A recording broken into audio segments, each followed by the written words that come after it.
அதில் வந்து இருக்கிற முக்கியமான பாயிண்ட்ஸ் வந்து எல்லாமே பார்க்க போகிறோம். வாங்க பார்க்கலாம். ஃபர்ஸ்ட் வந்து தமிழின் தொன்மை மற்றும் சிறப்பு பார்க்கலாம். சங்க இலக்கியம் வந்து பார்த்தீங்கன்னா முதன்மையான ஆதாரம் அப்படின்னு சொல்கிறாங்க. தமிழின் தொன்மை உணர்த்தும் முதன்மையான ஆதாரம் அப்படின்னு சொல்கிறாங்க. தொல்காப்பியம் வந்து தமிழரால் இயற்றப்பட்ட தொன்மையான இலக்கண நூல். ஓகேங்களா. கல்வெட்டுகள் இப்போ கண்டுபிடிச்சோம் அப்படின்னு பார்த்தீங்கன்னா கிமு 3ஆம் நூற்றாண்டில் தமிழ் பிராமி கல்வெட்டுகள் கிடைச்சிருக்கு அப்படின்னு சொல்லிடுறாங்க. பண்பாட்டு மரபு தமிழ்ல வந்து மொழி, பண்பாட்டு, சமூகம் ஆகியவற்றை வந்து காமிக்குது. தனி திராவிட மொழி அப்படின்னு சொல்லும் போது தமிழ் வந்து தனித்தனிங்களா. தமிழின் சிறப்பு அப்படின்னு பார்க்கும்போது செம்மொழி. தமிழ் வந்து இந்தியாவிலேயே செம்மொழியாக உலகால் அங்கீகரிக்கப்பட்டது அப்படின்னு இனிமை அப்படின்னு சொல்லும்போது யாழினும் இனிய தமிழ் அப்படின்னு பாராட்டப்பட்டிருக்காங்க. வல்லம் வந்து இலக்கியம், அறிவியல், கலை, சமயம், தத்துவம் எல்லா துறையிலும் தமிழ் வந்து இருக்கு. ஓகேங்களா. தொடர்ச்சி வந்து 1000 ஆண்டுக்கு இடைவிடாமல் கண்டினியூஸா தமிழ் வந்து எல்லா இடத்துலையும் பேசுறாங்க. அதனால இது வந்து உலகளவிய பரவல். இது வந்து தமிழ் மொழியை பேணி காத்து உலகளவிய பரவ வச்சிருக்காங்க அப்படின்னு சொல்லணும். திராவிட மொழிகள் வந்து காட்சி சாலை அப்படின்னு சொல்றாங்க. அது ஏன் சொல்றாங்க அப்படின்னு பார்க்கலாம் வாங்க. திராவிட மொழி வந்து பார்க்கும்போது மூத்த மொழி வந்து தமிழ். ஓகேங்களா. அதுல வந்து இத்தகைய கால மாற்றத்திலும் எல்லா புதுமைகளும் இயங்கும் ஆற்றல் தமிழுக்கு இருக்கு. ஓகேங்களா. தமிழ் வந்து பிறர் இப்போ எப்படி மொழி வந்து வந்துச்சு அப்படின்னு பார்க்கும்போது நம்மளுக்கு தோன்ற ஒரு கருத்தை மற்றவங்களுக்கு வந்து அவங்களுக்கு வந்து சொல்ல போறதுக்காக தான் மொழி வந்திருக்கு. அதுக்கு முன்னாடி மொழி வர்றதுக்கு முன்னாடி அவங்க எப்படி அப்படின்னு பார்த்தீங்கன்னா அவங்களோட செய்கை, ஒலி, ஏதாவது செய்கை பண்றது, சவுண்ட்ல ஓவியங்கள் ஏதாவது வரைந்து அது மூலமா வந்து அவங்களுக்கு தோன்ற விஷயத்த வந்து மற்றவங்க கிட்ட ஷேர் பண்ணியிருக்காங்க. அதுக்கப்புறம் தான் பார்த்தீங்கன்னா ஒலிகள் உண்டாக்கி பயன்படுத்த தொடங்கினார். அதுக்கப்புறம் தான் அவங்க வந்து காலப்போக்கில் போக போக அவங்களோட ஒரு மொழி அவங்களுக்குன்னு ஒரு மொழியை வந்து அவங்க கிரியேட் பண்ணியிருக்காங்க. ஓகேங்களா. அப்படி வரும்போது தான் தமிழ் மொழி வருது. ஓகேங்களா. இதில் பார்த்தீங்கன்னா இந்தியாவில் மட்டும் 1300க்கும் மேற்பட்ட மொழிகள் இருக்கு. அதை வந்து 4 குடும்பங்களாக பிரிக்கிறாங்க. என்னென்ன அப்படின்னு பார்த்தோம்னா இந்தோ ஆசிய மொழிகள், திராவிட மொழிகள், ஆஸ்திரோ ஆசிய மொழிகள், சீன திபெத்திய மொழிகள். இந்த 4 ஓகேங்களா 4 டிவைட் பண்ணிட்டாங்க. ஆனா இதை வந்து அகத்தியலிங்கம் அப்படின்னு தான் சொல்றாங்கன்னா இந்தியால மட்டும் பல 1300 இந்தியால மட்டும் அதிகமான லாங்குவேஜ் இருக்கு. ஓகேங்களா. அதனால அவங்க என்ன சொல்றாங்க அப்படின்னா நாடு மொழிகளின் காட்சி சாலையாக திகழ்கிறது. பல கிளை மொழிகளும் இங்கு பேசப்படுவதால் இந்திய நாடு மொழிகளின் காட்சி சாலையாக திகழ்கிறது அப்படின்னு அகத்தியலிங்கம் வந்து சொல்றாங்க. ஓகேங்களா. இந்த கொஸ்டின் வந்து அடிக்கடி கேட்பாங்க. ஸோ ஞாபகம் வச்சுக்கோங்க. காட்சி சாலை வந்து யார் சொல்றாங்க? அகத்தியலிங்கம். நெக்ஸ்ட் வந்து எப்போ வந்து தமிழ் மொழி வந்து பழமையான மொழி அப்படின்னு எப்போ சொல்றாங்கன்னா மொகஞ்சதாரோ ஹரப்பா அகழாய்வுக்கு பின்னர் வந்து உறுதிப்படுத்துறாங்க. அதுல திராவிட மொழி அப்படின்றது எப்படி வந்துச்சு அப்படின்னு வந்து யார் சொல்றாங்க அப்படின்றது நம்ம பார்க்கலாம். திராவிடம் அப்படின்ற சொல்ல வந்து ஃபர்ஸ்ட் வந்து யார் குறிப்பிட்டாருன்னா குமரிலப்பட்டர். யார் திராவிடம் என்னும் சொல் முதலில் குறிப்பிட்டவர் யார் அப்படின்னு கேட்டாங்கன்னா குமரிலப்பட்டர். டைரக்டாவும் கேட்கலாம், இன்டைரக்டாவும் கேட்கலாம். ஓகேங்களா. தமிழ் என்னும் சொல்லில் இருந்துதான் திராவிடம் என்னும் சொல் பிறந்தது அப்படி. நெக்ஸ்ட் வந்து தமிழ் திராவிடம் அப்படின்றது தமிழ்ல இருந்துதான் வந்துச்சு அப்படின்னு ஈரஸ் பாரதியார் வந்து சொல்றாங்க. அது வந்து எப்படி வந்துச்சுன்னா தமிழ், தமிழா, தமிழா, ட்ரமிழா, ட்ரமிழா, திராவிட அப்படின்னு சொல்றாங்க. திராவிட மொழி குடும்பம். அது திராவிட மொழி குடும்பம் வந்து 3. இன்னொன்னு வந்து நடு திராவிட மொழிகள், இன்னொன்னு வட திராவிட மொழிகள். 3 தென் திராவிடம் அப்படின்னால தென் பக்கம் யார் இருக்காங்க? தமிழ்நாடு, கர்நாடகா, கேரளா. தமிழ், கன்னடம், மலையாளம். தென் திராவிடம். ஓகேங்களா. நடு திராவிடம் நடுவில் யார் இருக்காங்க? தெலுங்கு. தெலுங்கானா. ஓகேங்களா. நெக்ஸ்ட் வட திராவிட மொழிகள் அப்படின்னு இருக்கு. வட திராவிடல பிரகாயு. இதுல வந்து சில மொழிகள் வந்து இங்க கொடுத்துருக்காங்க. தென் திராவிடம் அப்படின்னு வரும்போது தமிழ், மலையாளம், கன்னடம்.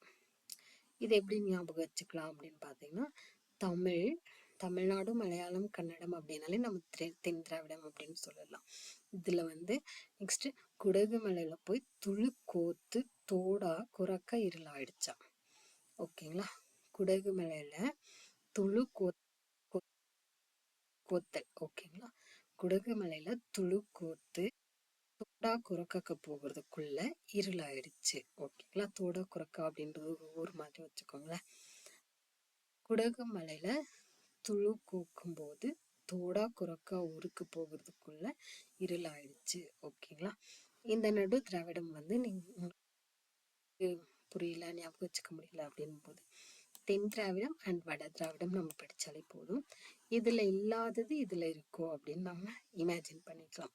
ஒரு ஆப்ஷன்ஸ் நம்மளுக்கு கிடைக்கும் இல்லைங்களா. வட திராவிடம் அப்படின்னு வரும்போது குருக், மால்தோ, பிராகுய் இருக்கு. நடு திராவிடம்ல தெலுங்கு, கூயி, கூவி, கோண்ட, குலாமி, நாய்க்கி, பெங்கோ, பட்சி, மண்டா, கூண்டி, கோயா. இது எல்லாமே நடு திராவிடம். இது வந்து ஃபர்ஸ்ட் பார்த்தீங்கன்னா 24 மொழிகள் தான் இருந்துச்சாம். ஆனால் இப்போ ரீசெண்டாக வந்து 4 லாங்குவேஜ் ஆட் பண்ணியிருக்காங்க. எருகாலா, தங்கா, குறும்பா, சோழிதா. இந்த 4 மொழிகள் ஆட் பண்ணும்போது திராவிட மொழிகள் மொத்தம் 28. ஆட் பண்ணுறதுக்கு முன்னாடி எவ்வளோ இருந்துச்சு அப்படின்னாங்கன்னா 24.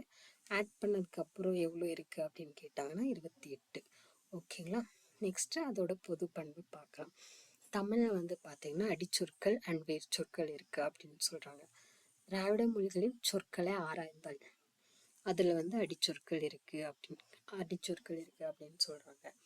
காடுகள் வந்து என்ன சொல்றாங்கன்னா, தமிழ் வந்து வடமொழிக்கு மகள் அல்ல, அது வந்து தனித்து காணக்கூடிய ஒரு தனி மொழி. அதுல வந்து சமஸ்கிருதம் எல்லாம் எதுவுமே கலப்பின்றி அது தனித்து இயங்கும் ஆற்றல் பெற்ற மொழி அப்படின்னு சொல்றாங்க. தமிழுக்கு இந்தியாவில் பிற மொழிகளுக்கும் தொடர்பு இருக்கலாம் அப்படின்னு சொல்லியிருக்காங்க. யாரு அப்படின்னு பார்த்தீங்கன்னா காடுகள். ஓகேங்களா. இந்த லைன்ஸை வந்து கொடுத்துட்டு யார் இந்த மாதிரி சொன்னாங்க அப்படின்னு கேட்பாங்க. அப்போ நம்ம வந்து கால்டுவெல் அப்படின்னு ஆன்சர் பண்ணலாம். அதில் வந்து சில சான்று கொடுத்துருக்காங்க ஸ்கூல் புக்ஸில். கண் தமிழ். ஓகேங்களா. கண் அப்படின்றது தமிழ் நம்மளுக்கு ஓகே. குரூக், இக், இங்கே இக் இருக்குங்களா, இங்கே அக், கண். ஓகேங்களா. இந்த மாதிரி நம்ம ஞாபகம் வச்சுக்கலாம். கண் தமிழ், குரூக் கண், கண்ணு மலையாளம் அண்ட் கன்னடம். ஓகேங்களா. பச்சி கென் இது கொஞ்சம் டிஃப்ரெண்ட்டாக இருக்கும். ஓகேங்களா. பச்சி கென் இது மட்டும் கொஞ்சம் ஞாபகம் வச்சுக்கிற மாதிரி இருக்கும். நெக்ஸ்ட் தெலுங்கு குடகுல கண்ணு 2 சொல்லியின், மலையாளம் கன்னடம் கண்ணு 2 சொல்லி 3 சொல்லியின், கண்ணு 2 சொல்லியின் தெலுங்கு குடகுல தோடா தோ இதுவும் பார்த்தீங்கன்னா தோ வருதுங்களா, இது கொன் அப்படின்னு வருதுங்களா. ஸோ இந்த மாதிரி நம்ம வந்து ரிலேஷன் வச்சு அப்படின்னு பார்த்துக்கலாம். அப்படின்னு நம்ம வந்து ஸ்டடி பண்ணிக்கலாம். தமிழ் வந்து கண், குரூக், இக் வந்ததுனாலங்க கண், மலையாளம் கன்னடத்தில் கண்ணு, பர்ச்சியில் கென், தெலுங்கு குடகுல 2 சொல்லியின் கண்ணு, தோடா அப்படின்னா கோன் அப்படின்னு ஞாபகம் வச்சுக்கலாம். ஓகேங்களா. லெட்டர்ஸ் நம்பர்ஸில் வந்து பார்த்தீங்கன்னா 3 அப்படின்றது தமிழ், 3 கன்னடம், 3 மலையாளம், மூச்சி துளு, மூச்சி சி இங்கே துளு. ஓகேங்களா. 3 தெலுங்கு, டு தெலுங்கு டு, மலையாளம் 3, நம்ம 3 நம்ம சும்மா பேசும்போது 3 அப்படின்னு சொல்லுவோம்.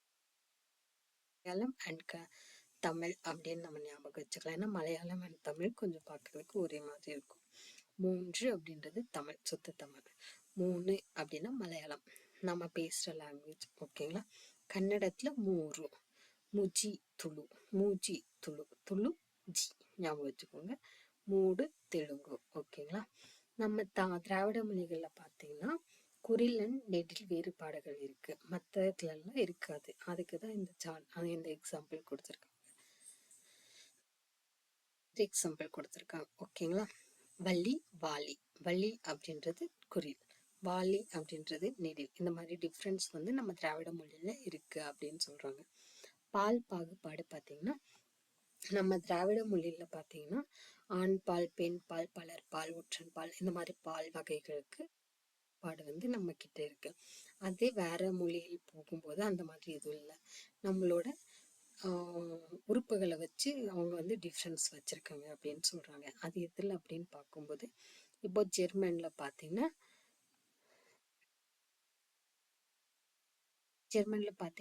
வாய், மூக்கு, கண் ஆகியவை வந்து அவங்க வந்து என்ன சொல்றாங்கன்னா, வாய் அப்படின்னா ஆண் பாலும், மூக்கு அப்படின்னா பெண் பால், கண் அப்படின்னா பொதுப்பால், இந்த மாதிரி பால் வகைகள் உடல் உறுப்புகளை வைத்து சொல்றாங்க. ஓகேங்களா. ஆனா திராவிட மொழிகள்ல வந்து அப்படி இல்லை. அவங்களுக்குன்னு ஒரு டிஃப்ரென்ஸ் இருக்கு. பால் வகைக்கு அப்படின்னு ஒரு டிஃப்ரென்ஸ் இருக்கு காணப்படுகிறது. ஓகேவா. அக்ரிணை ஆண்பால், பெண்பால், உயர்திணை. அக்ரிணை வந்து பொருள்களையும் ஆண், பெண் என்ற பால் அடிப்படையில் பகுத்தாலும் அவற்றிற்கு பால் காட்டும் விகுதிகள் இல்லை அப்படின்னு சொல்றாங்க. ஆண் பெண் என்ற பகுப்பை உணர்த்தினார் அப்படின்னு தனிச்சொற்களாலேயே ஆண் பெண் என்ற பகுப்பை உணர்த்தினார். எடுத்து பார்த்தீங்கன்னா கடுவன் அப்படின்றதுக்கு மந்தி அப்படின்னு மீனிங் இருக்கு. களிறு அப்படின்னா பிடி அப்படின்ற ஒரு மீனிங் இருக்கு. கடுவன் அப்படின்னு சொல்லும்போது அது சுத்த தமிழ்ல சொல்லுவாங்க. களிறு அப்படின்றது சுத்த தமிழ்ல இருக்கு. ஓகேங்களா. வினை சொற்கள் திராவிட மொழிகள்ல பார்த்தீங்கன்னா வினை சொற்கள் இருக்கு. வினை சொற்கள்ல திணை, பால், எண், இடம் இந்த வேறுபாட்டை வந்து வினை சொல்ல காட்டுது இல்லைங்களா. அது திராவிட மொழிகள்ல மட்டும்தான் இருக்கு. இங்கிலீஷ்ல கூட ஆங்கிலத்துல கூட காலத்தை மட்டும்தான் காட்டுது. திணை, பால், எண், இடம் அதெல்லாமே காமிக்காது. ஆனா திராவிட மொழிகளை இது எல்லாமே சேர்ந்து காட்டுறது வினை சொற்கள் அப்படின்னு சொல்றாங்க. எடுத்துக்காட்டு வந்து வந்தான் அப்படின்னு இருக்கு. வந்தான் அப்படின்றது என்ன, ஒரு ஆண் பாலை குறிக்குது. அதனால அது உயர்த்திணை. ஆண் படர்க்கு ஒருமை. வந்தான், அவன் வந்தான், அவன் அவன் ஒரு பொருளை கொண்டு வந்தான். பொருள் அங்க வருதுங்களா. ஒரு இடம், அந்த இடத்தில் இருந்து வந்தான், இடத்து குறிக்கும். ஒரு திணையை குறிக்கும். இடம் வந்தாலே திணை வரும். இந்த மாதிரி எக்ஸாம்பிள்ஸ் வினைச்சொற்கள் வந்து அதுல இருக்கிறதுனால இது வந்து வினைச்சொற்கள்லயும் திராவிட மொழிகள்ல இருக்கு மற்ற மொழிகளை விட அப்படின்னு சொல்றாங்க. ஓகேங்களா. இதுல வந்து இவ்வியல்புக்கு மாறாக மலையாள மொழி மட்டுமே அமைந்துள்ளது. நெக்ஸ்ட் அம்மொழி இந்த மலையாளத்துல மட்டும்தான் திணை, பால், எண் வந்து இல்லை. ரிமைனிங் இருக்கிற மீதி இருக்கிற மொழிகள்ல வந்து இந்த பகுப்பு இருக்கு அப்படின்னு சொல்றாங்க. ஆனா இந்த பொது பண்புல வந்து தமிழ் மட்டும் தனக்கென தனிச்சிறப்பு கொண்டு இருக்கு. தனித்தன்மையோடு காணப்படுது. ஓகேங்களா. ஏன்னா தமிழ்ல நம்மளுக்கு எல்லாமே இருக்கு. வினைச்சொற்கள், இலக்கணம் எல்லாமே இருக்கு. இலக்கணம் இலக்கியத்தை வைத்து நம்மளோட தமிழ் சொல் வந்து ஒரு தனி சிறப்பை பெற்றிருக்கு அப்படின்னு சொல்றாங்க. ஓகேங்களா. தமிழ் மொழியின் சிறப்பு நம்ம மேல பார்த்தோம். அதை வந்து இந்த மாதிரி கொடுத்தா கொஞ்சம் படிக்கிறதுக்கு நம்ம அங்கங்க படிக்கிறதுக்கு பதிலாக ஒரு இடத்துல நம்ம இப்போ படிச்சோம்னா இது நம்மளுக்கு ஞாபகம் இருக்கும் இல்லைங்களா. திராவிட மொழிகள்ல எந்த அறிஞர் என்ன சொன்னாங்க அப்படின்றதுக்காக இங்க இருக்கு. குமரில பட்டர் பார்த்தீங்கன்னா திராவிடர் என்ற சொல்லை முதலில் குறிப்பிட்டவர். நம்ம மேல பார்த்தோம். திராவிடம் என்ற சொல் குறிப்பிட்டவர் யார் அப்படின்னு பார்த்தோம், குமரில பட்டர். ஓகேங்களா. ஹீரஸ் பாரதியார் வந்து என்ன சொல்லியிருக்காங்க, திராவிடம் அப்படின்ற சொல் எப்படி வந்துச்சு அப்படின்றத எக்ஸ்பிளைன் பண்ணியிருக்காங்க. தமிழ்ல இருந்து திராவிட அப்படின்னு எப்படி வந்துச்சு அப்படின்னு சொல்லியிருக்காங்க. அறிஞர் வில்லியம் ஜோன்ஸ் என்ன சொல்லியிருக்காங்க, வடமொழியை ஆராய்ந்து ஐரோப்பிய மொழிகளுடைய தொடர்புடைய வடமொழி வந்து ஐரோப்பிய மொழிகளோட தொடர்பு இருக்கு அப்படின்னு சொல்லியிருக்காங்க. ஓகேங்களா. பிரான்சிஸ் எல்லிஸ் வந்து தமிழ், தெலுங்கு, கன்னடம், மலையாளம் வந்து தனக்குன்னு ஒரு தனி குடும்பம் இருக்கு, மொழி குடும்பத்தை சேர்ந்தவை அப்படின்னு சொல்லியிருக்காங்க. இந்த லாங்குவேஜஸ் இருக்கு இல்லைங்களா, தமிழ், தெலுங்கு, கன்னடம், மலையாளம், இது எல்லாமே ஒரே இனம் அப்படின்னு சொல்லியிருக்காங்க. ஹோக்கன் வந்து என்ன சொல்லியிருக்காங்கன்னா, மால்தோ, தோடா, கோண்டி இந்த மொழிகள் வந்து தமிழியன் என்று பெயரிட்டதோடு அரிய மொழிகளில் இருந்து இவை மாறுபட்டவை அப்படின்னு சொல்லியிருக்காங்க. மார்க்ஸ் முல்லரும் மேல இருக்கிற அதே கருத்து தான் சொல்லியிருக்காங்க. தமிழியன் என்று பெயரிட்டதோடு அது வந்து ஒரு அரிய மொழிகளிலிருந்து மாறுபட்டிருக்கு, திராவிட மொழிகள் அப்படின்னு சொல்லியிருக்காங்க.